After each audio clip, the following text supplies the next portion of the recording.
Hello বন্ধুরা, তোমরা সবাই কেমন আছো? আশা করি খুব ভালো আছো। দেখো, আমি আলুর দম করব। তা আলুর দমের জন্য এরকম ছোট ছোট করে এক সাইজের আলু কেটে নিয়েছি, 2 টুকরো করে নিয়েছি। তা আলুর দমটা আমি পেঁয়াজ রসুন দিয়ে করব। তা আমি কীভাবে করব শেষ পর্যন্ত ভিডিওটা দেখতে থাকো। আমি কড়াইয়ের মধ্যে সর্ষের তেল দিয়ে দিয়েছি। তেলটা গরম হয়ে গেছে। আলুগুলো আমি প্রথমে একটু ভেজে নেব। আলুটা আমি একটু লাল লাল করে ভেজে নেব। তারপরে একটু হলুদ দিয়ে দেবো। আমি হলুদ দিয়ে ভাজবো।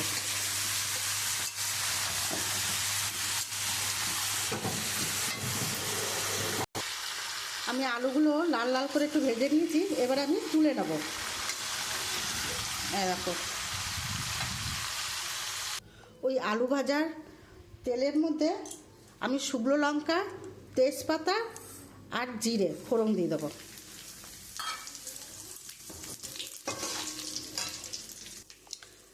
আমি গোটা গরম মশলাও দিয়ে দেবো। আমি এর মধ্যে আদা আর রসুন পেস্ট করে রেখেছি, ওইটা দিয়ে দেবো। আমি আদা রসুনটা তো দিয়েছি। এবার আমি পেঁয়াজ পেস্ট করে রেখেছি, আমি ওটা দিয়ে দেবো। আমি এখানে 2টো টমেটোও দিয়ে দেবো। দিয়ে আমি মশলাটা একটুখানি কষিয়ে নেব। আমি ওর মধ্যে জিরের গুঁড়ো, লঙ্কার গুঁড়ো, হলুদের গুঁড়ো, নুন আমি দিয়ে দেবো।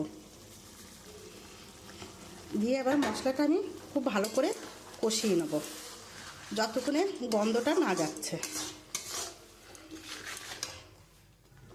আমি মশলাটা কষিয়ে নিয়েছি। আমি এখানে একটুখানি চিনি দিয়ে দেবো স্বাদ অনুযায়ী। আমি মশলাটা দিয়ে খুব সুন্দর কষিয়ে নিয়েছি। এবার আলু যে আমি ভেজে রেখেছি ওটা দিয়ে দেবো। এবার আলুটা দিয়ে আমি খুব সুন্দর করে একটু কষিয়ে নেব।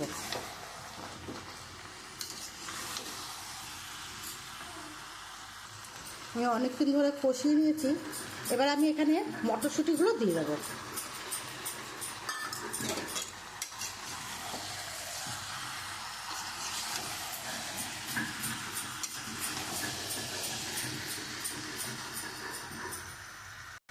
আমি খুব সুন্দর করে কষিয়ে নিয়েছি।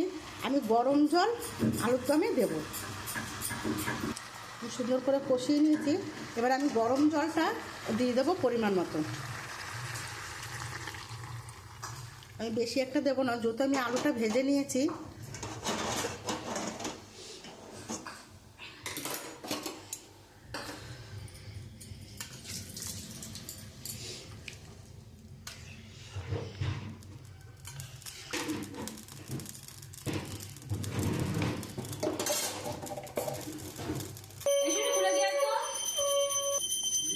আমি এর মধ্যে বিরিয়ানির মশলা দেখো একটুখানি দিয়ে দেবো। এটা দিলে খেতে খুব সুন্দর লাগে।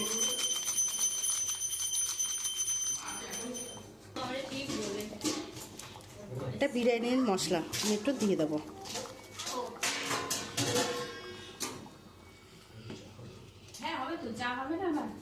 আমার আলুর দমটা হয়ে এসছে। আমি নামানোর আগে আমি একটু ঘি দিয়ে দেবো। আমি এখানে জিরে, তেজপাতা আর গোটা গরম মশলা আমি শুকনো খোলায় ভেজে নিয়ে আমি শিলে বেটে নিয়েছি। এইটা নামানোর আগে দিয়ে দেবো।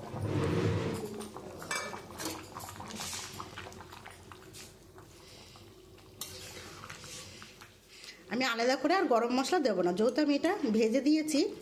গন্ধটা খুব সুন্দর আসছে আর আলুগুলো একদম মোমের মতন গলে গেছে। এবার আমি নামিয়ে দেবো। দেখো বন্ধুরা, আমার আলুর দম হয়ে গেছে। যদি আমার এই রান্নাটা ভালো লাগে তার একটা লাইক, কমেন্ট